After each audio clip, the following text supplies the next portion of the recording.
En los finales de la década de los años 80 del siglo pasado, en los países socialistas de Europa del Este, ocurrió un fenómeno que no solo cambió el destino de esos pueblos, sino que además tuvo un gran impacto en el movimiento revolucionario mundial y en particular en Cuba.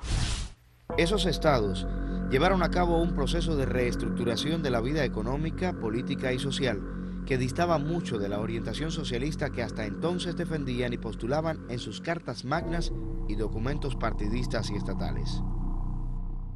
Tal fue el caso de Polonia y Hungría, al que le seguirían después los restantes países socialistas europeos. Un hecho cierto despuntaba en el horizonte. Tanto en los países socialistas de Europa Oriental como en la URSS, las desviaciones en la teoría y la práctica marxista-leninista en la construcción socialista, el surgimiento y aprobación de oposiciones políticas, los fenómenos de corrupción y enriquecimiento ilícito de altos dirigentes del partido y el gobierno, el divorcio cada vez más acentuado entre la dirección y el pueblo, entre otros problemas, habían preparado las condiciones propicias para la destrucción socialista.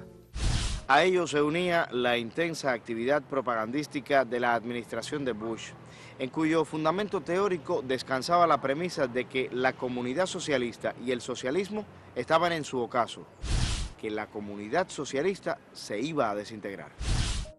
En correspondencia con ello, multiplicó su triunfalismo y la hostilidad imperialista contra Cuba. Si el socialismo se desintegra, Cuba no podría resistir y la revolución cubana desaparecería. Tal fue el razonamiento imperial.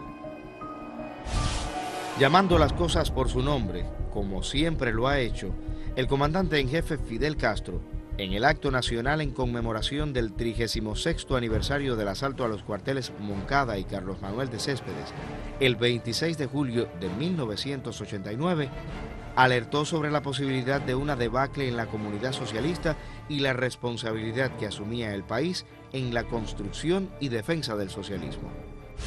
Ante tal crítica situación, Fidel fijó la posición de que la independencia de nuestro pueblo dependió siempre y depende de nosotros. No depende de cohetes nucleares de la Unión Soviética ni de nadie.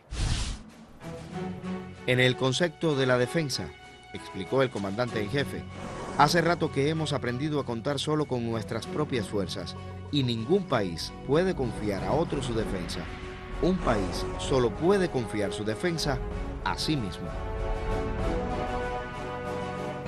Tenemos que ser más realistas que nunca, porque si mañana o cualquier día nos despertáramos con la noticia de que se ha creado una gran contienda civil en la URSS, o incluso que nos despertáramos con la noticia de que la URSS se desintegró, cosa que esperemos que no ocurra jamás, aún en esas circunstancias Cuba y la Revolución Cubana seguirían luchando y seguirían resistiendo. Cuba y la Revolución Cubana resistirían, sentenció para la historia Fidel.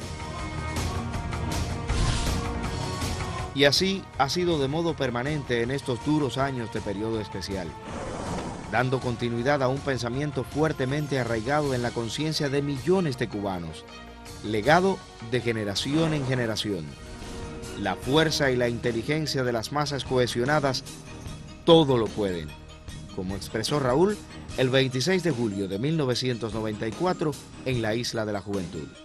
La permanente enseñanza de Fidel, esclareció Raúl, es que sí se puede, que el hombre es capaz de sobreponerse a las más duras condiciones si no desfallece su voluntad de vencer, hace una evaluación correcta de cada situación y no renuncia a sus justos y nobles principios.